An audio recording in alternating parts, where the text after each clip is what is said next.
What's going on, you guys? Like, welcome you guys to the channel. It's your boy Big Dog back with another one take review. Today I got one for A Quiet Place Part 2, which is a film that I was super looking forward to, especially since we were 2 weeks away from it being released last year, right before the pandemic hit. So I was just like, I know a lot of people who I got to see it, and they were talking about how much they loved it. And I'm just like, okay, wow, I want to see if John Krasinski able to bring back that magic. And after seeing this film, I definitely can say he can.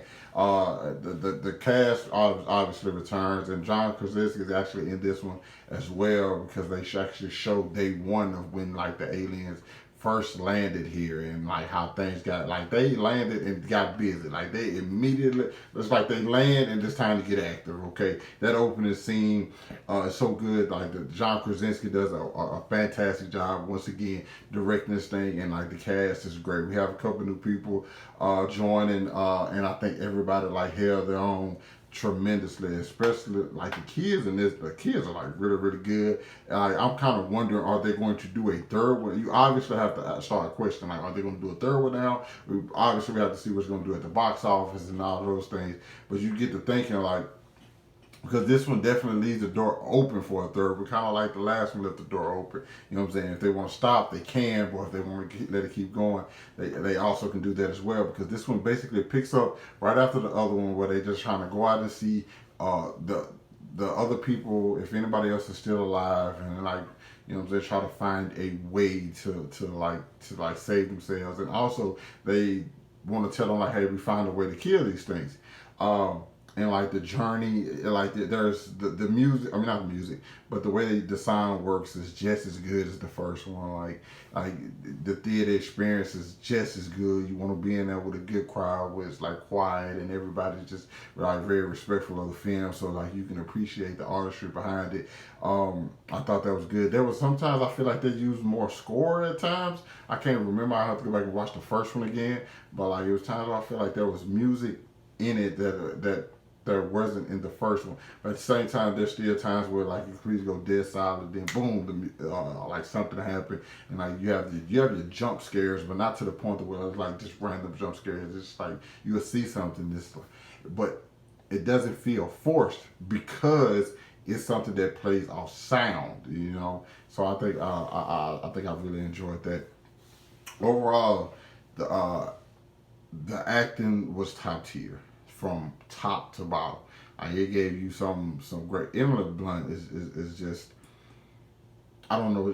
She's like a magician when it comes to acting. It's just like you see her and you just like. There was a time while I think she was just simply talking and her eyes would water and mine started out. I'm like, I started watering with her. I'm like, man, wow, what is she doing? She's getting it out. She's getting it out of you. And I think she's talented. And I think like the two young children. I don't have my phone with me right now, so I can't just on my laptop. So I can't just think of their names necessarily. But the daughter and the son, okay. But the young lady who's deaf, she like gets a much bigger role in this one. I think she's absolutely fantastic. So is the son. Both of them have like some great moments between the two of them, and where they like have to like take charge or take lead in like certain very very difficult situations that a lot of people will probably fold in. Um, you have a new character who's like kind of like this not disgruntled person, but somebody who's pretty much like giving up hope because of certain situations that's happening to him. I'm telling you, once that opening scene automatically gets you because you get put back into like this world or this time, this community that's so quick, just with something very, very simple, and then boom, you right back in it.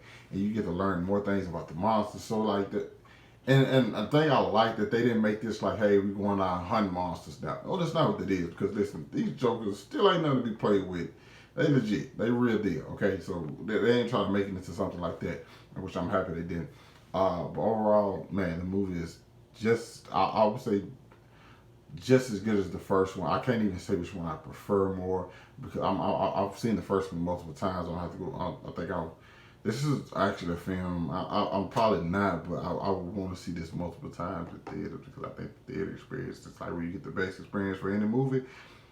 But it's definitely something I want to watch over and over again. It gave me that vibe, gave me that feeling. I think John Krasinski is amazing. I thought the script was good. I thought the actors was good. Overall, just top tier performance. It was on a couple of things and like nitpicks or it's some things were just like, oh, that's a coincidence. You know what I'm saying? Other than that, the film is just magnificent. I'm not overall. I'm gonna give it like an A minus. You know what I'm saying? Definitely go see a Quiet Place Part Two if you haven't. It's definitely worth the money and definitely worth getting out to go see and experience in theaters. But make sure you mask up or be fully vaccinated. You know. But yeah, you guys let me know what y'all thought about it down in the comments. Hit that like button, subscribe to my channel. Thanks for watching the video. Hope you guys staying safe, and I'll catch up with you guys later.